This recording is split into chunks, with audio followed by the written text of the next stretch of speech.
everyone, welcome to Our Issues Birmingham. Today's guest is Barnett Wright, executive editor of Birmingham Times newspaper. Barnett, welcome back.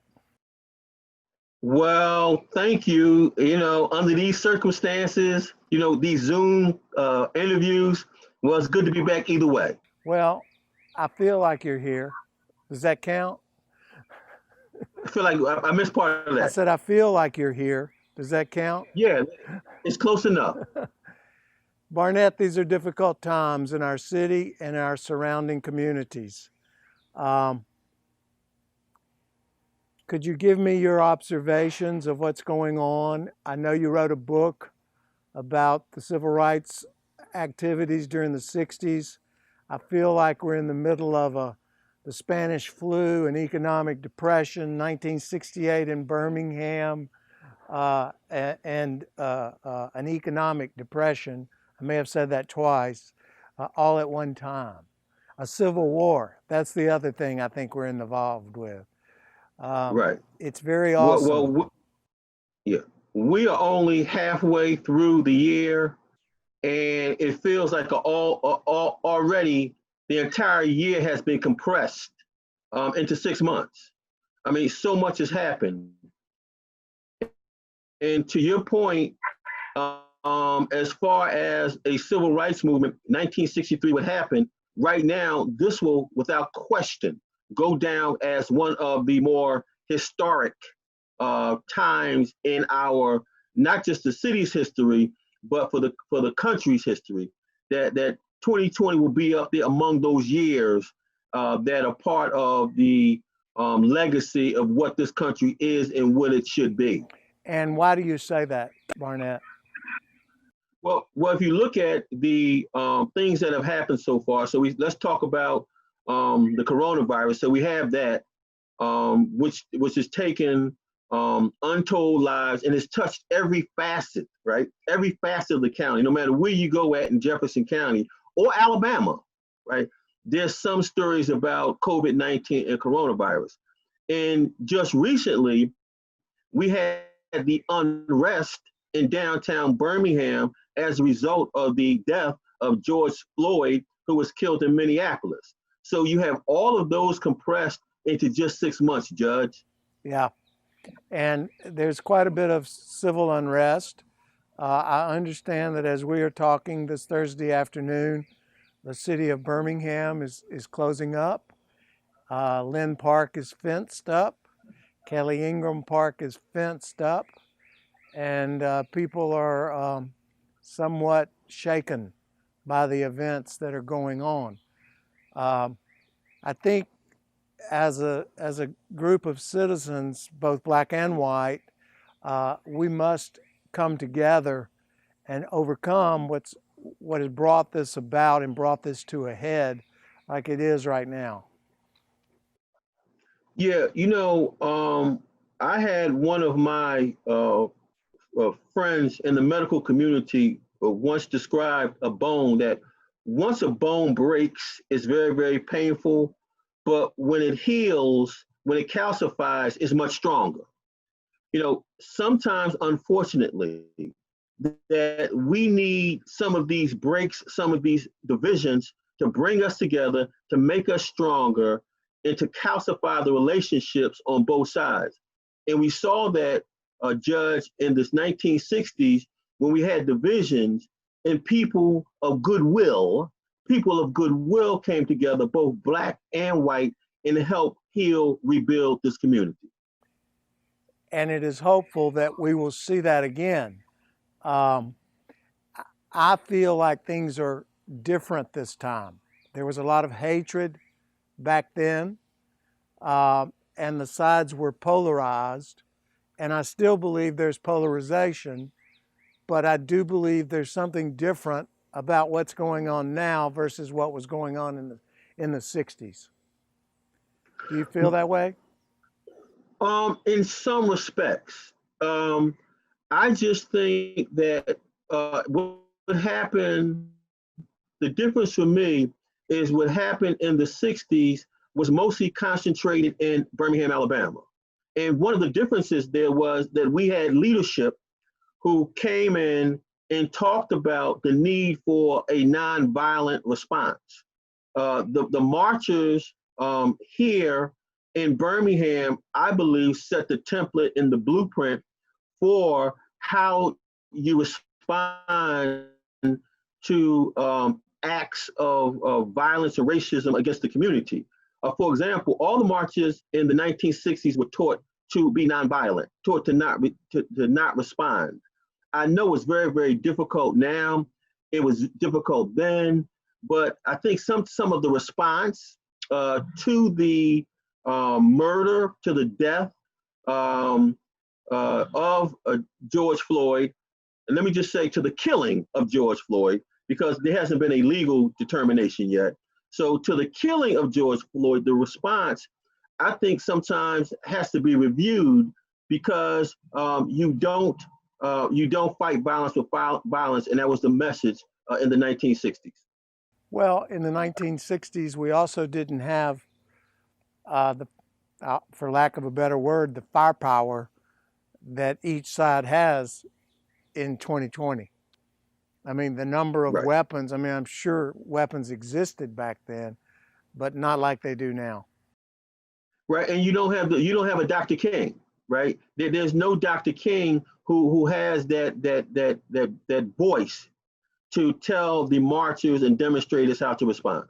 Well, hold it right there, because I want to come back and address what our mayor's response has been, and we'll discuss it openly. Don't go away. This is Our Issues Birmingham. We'll be right back.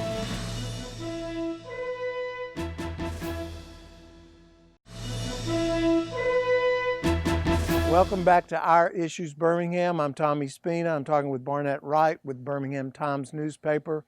So a lot of criticism from some factions came out when just the other night we had a peaceful protest in Kelly Ingram Park that migrated to Lynn Park and became destructive and violent.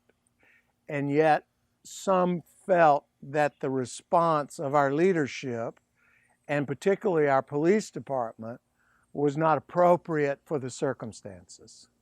Can you address your perception of what went on and why?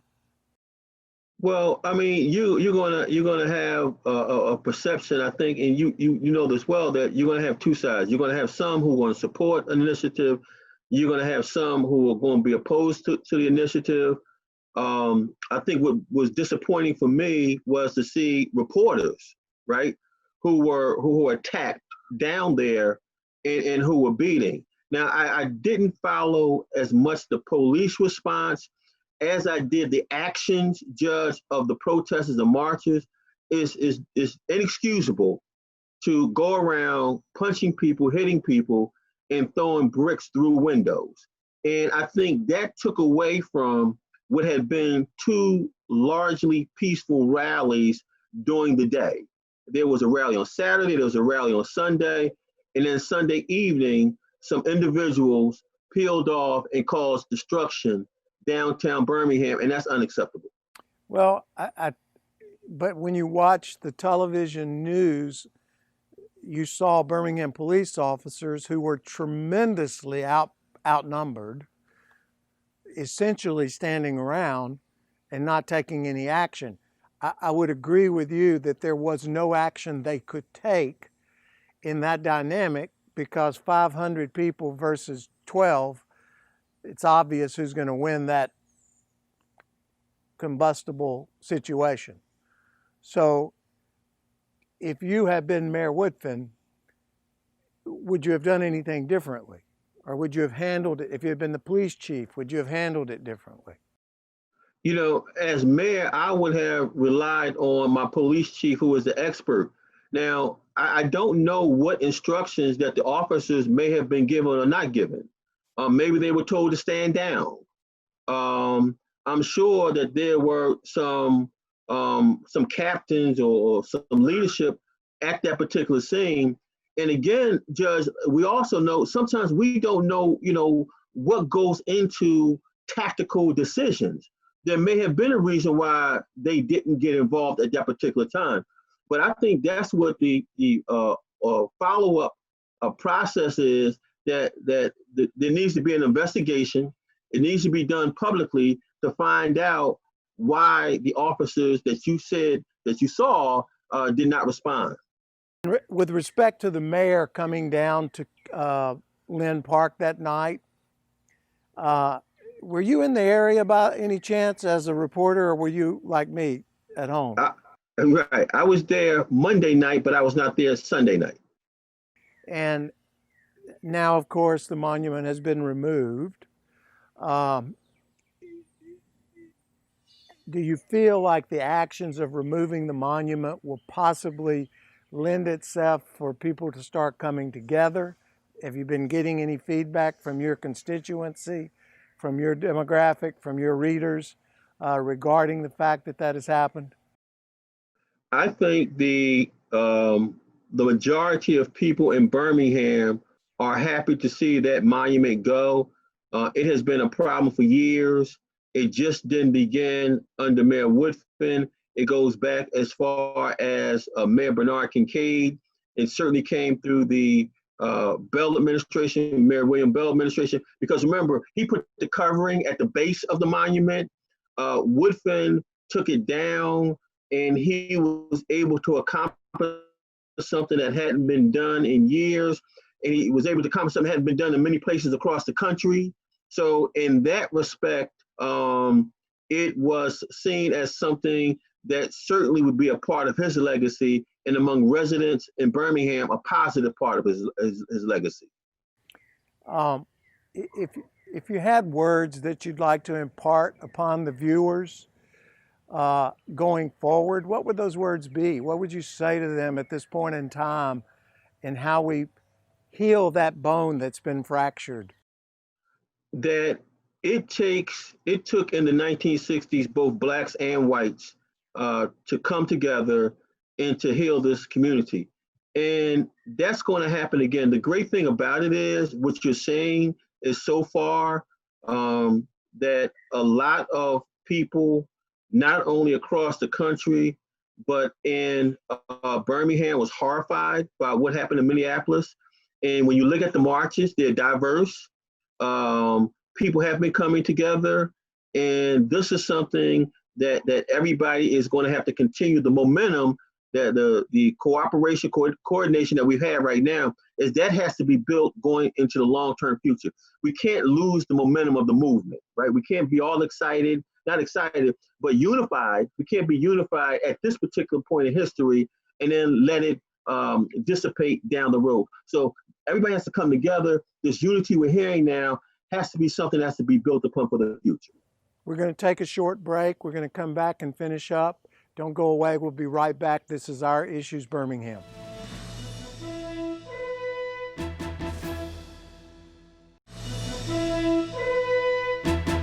Welcome back to Our Issues Birmingham. I'm talking with Barnett Wright, very good friend, known each other a while. So we've discussed the ongoing polarization of things in our community and trying to overcome that and come together. And you had mentioned right before break that there must be continuity in continuing that movement. So let's just hope and pray that that's what we have, and that we remind each other of that every day as we move forward. Now, in addition to what we've just experienced on that level, we've had essentially a pandemic. Not essentially, we've had actually a pandemic that has also been divisive, because it has been disproportionately affecting different people of ages and of race. What can you offer us in terms of how that has affected us in this city?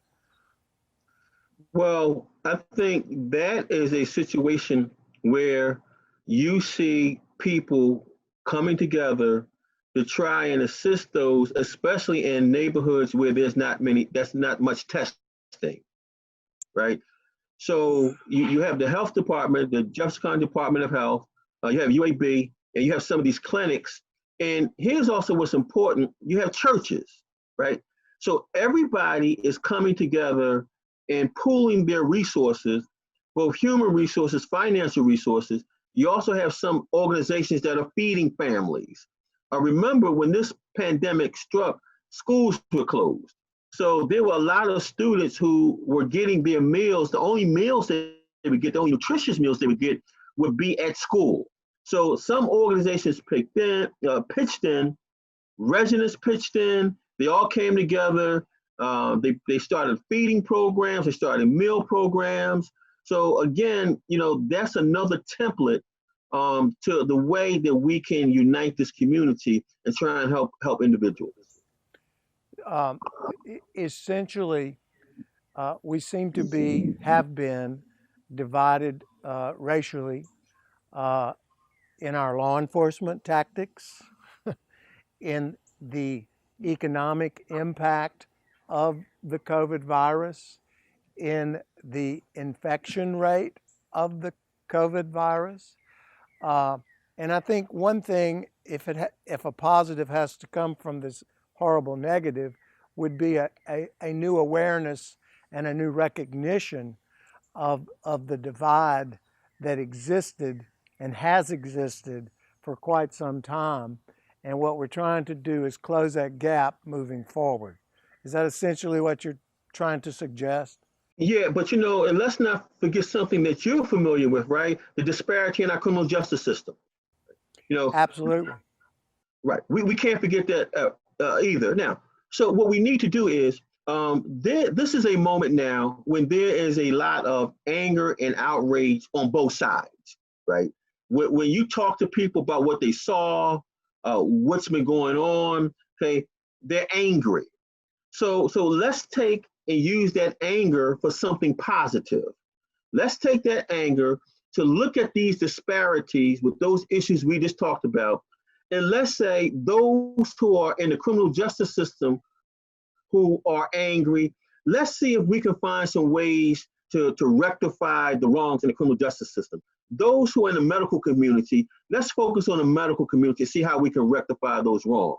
So whichever community you're in, I want to use the word silo, whatever circles you're traveling in, let's try to see if we can get together, use the smart people, because there's a lot of smart people throughout these communities, a diverse group of smart people to see what we can do, look at these disparities we talk about, give them a strong review, and come up and let's try and do something that's going to benefit everybody. Because when we work together, the entire country, the entire community benefits.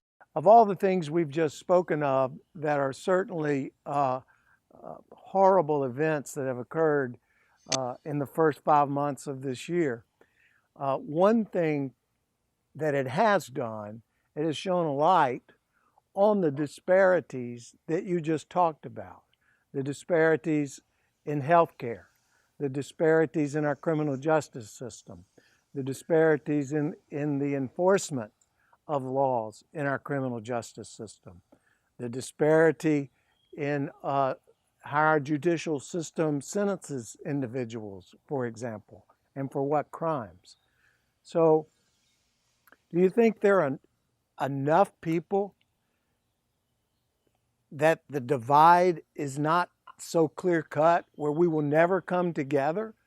Or do we lean toward trying to reach some sort of compromise and resolution and unity moving forward? I don't think we're going to get that under our current leadership. As a matter of fact, today, some of the military heads have come out in opposition to some of the things the president has offered as solutions to the problems that are going on in our communities.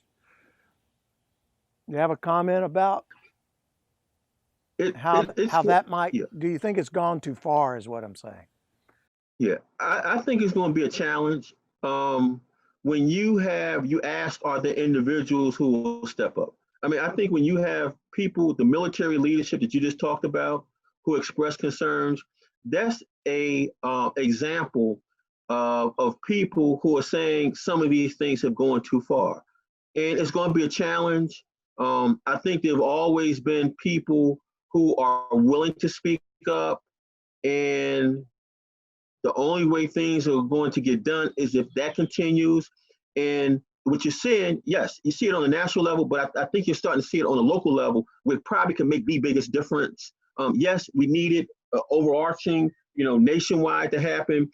But I think everywhere we are, if it's at the state level, if it's at the county level, if it's at the city level, if we have those kind of individuals who do speak up, weigh in, will make a difference.